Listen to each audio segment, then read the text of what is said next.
के कदमों तले घुट रहे हैं हम सदियों से। जॉर्ज फ्लॉयड, केवल तुम ही नहीं, हम भी सांस नहीं ले पा रहे हैं। हम भी सदियों से सांस नहीं ले पा रहे हैं। अहिल्या और सीता के राम राज्य से ऊना के लोकतांत्रिक राज्य तक हम में से कुछ घुटन से मरे तो कुछ का दम घूंट दिया गया तुम्हारी तरह। रोहित वेमुला, प्रियंका वोट मांगे, सुरेखा वोट मांगे और कई अनाम नामों की लंबी श्रृंखला है जो इस घुटन में मारे गए। जॉर्ज फ्लॉयड, तुम्हें यूं मरते देख हमारी घुटन बढ़ गई है, पूरी दुनिया में घुटन बढ़ गई है। अचानक हम सब ने एक साथ महसूस किया, वी कांट ब्रीथ, हमें ताज़ी हवा चाहिए। तुम्हारे देश में लोग मुट्ठी ताने सड़कों पर उतर गए हैं घुटन से निकलने के लिए, ताज़ी हवा के लिए। जॉर्ज फ्लॉयड, यह हवा आंधी बन सकती है, इसे इधर भी आने दो। एक दूसरी कविता, क्योंकि मैं बुलडोजर राग से आई हूँ इसलिए ये कविता अवैध। धरती पर कुछ साम्राज्य थे। मैं कविता पढ़ रही हूँ तो ठीक है ना? अवैध।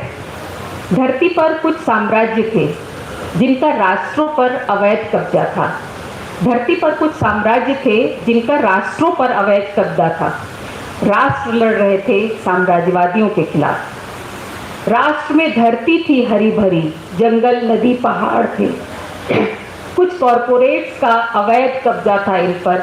आदिवासी लड़ रहे थे कॉरपोरेट्स के खिलाफ। राष्ट्र में उपजाऊ जमीनें थी, सामंतों का अवैध कब्जा था इन पे। जमीन जोतने वाले लड़ रहे थे सामंतों के खिलाफ। राष्ट्र में कारखाने थे, खदान थे कई, मेहनत पर अवैध कब्जा था पूंजीपतियों का। मजदूर लड़ रहे थे पूंजीपतियों के खिलाफ। राष्ट्र में धर्म थे कई, एक धर्म का अवैध कब्जा था संस्थानों पर।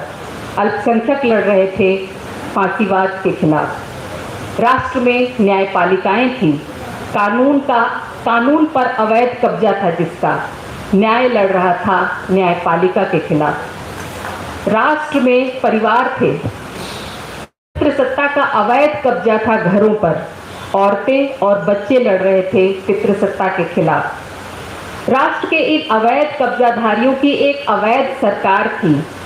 अवैध सरकार के पास बुलडोजर थे, इसलिए सारे अवैध कब्जे वैध थे। अवैध थी जनता, उनकी लड़ाइयाँ अवैध थी। वैधता की इस व्याख्या में लड़ती जनता ने अवैध होना अपना नया नागरिक धर्म चुना।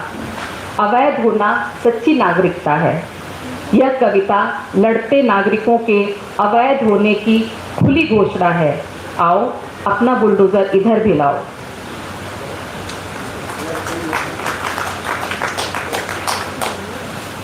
एक घुटन औरतों की।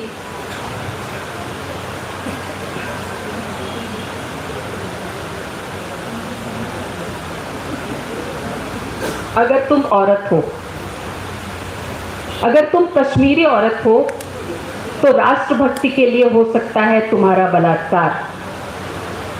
अगर तुम कश्मीरी औरत हो तो राष्ट्रभक्ति के लिए हो सकता है तुम्हारा बलात्कार। बलात्कारियों के समर्थन में फहराए जा सकते हैं तिरंगे। अगर तुम मणिपुरी या 7 बहनों के देश की बेटी हो तो भी रौंदी जा सकती हो तुम। राष्ट्रभक्ति के लिए तुम्हारी योनि में मारी जा सकती है गोली। अगर तुम आदिवासी औरत हो तो तुम्हारी योनि में भरे जा सकते हैं पत्थर और कभी भी काटा या निचोड़ा जा सकता है तुम्हारा स्तन राष्ट्रपति पुरस्कार के लिए। अगर तुम मुस्लिम औरत हो तब तो कब्र में भी सुरक्षित नहीं हो तुम। हिंदू राष्ट्र के लिए कभी भी निकाला जा सकता है तुम्हें बलात्कार के लिए। फाड़ी जा सकती है कोख मादा शरीर की खोज में। अगर तुम दलित औरत हो तो सिर्फ पढ़ लिख कर वर्ण व्यवस्था में सेंध लगाने के लिए लोहे की रॉड डाली जा सकती है तुम्हारी योनि में खैरलांजी की तरह। तोड़ी जा सकती है गर्दन, हाथ पांव हाथरस की तरह। अगर तुम सवर्ण औरत हो तब भी सुरक्षित नहीं हो तुम। गैंग रेप की बात जुबान से निकालने भर से मनुस्मृति की अवहेलना हो जाती है। इसके लिए हत्या की जा सकती है तुम्हारी या तुम्हारे पिता भाई की। अगर तुम पुरुष देह में कैद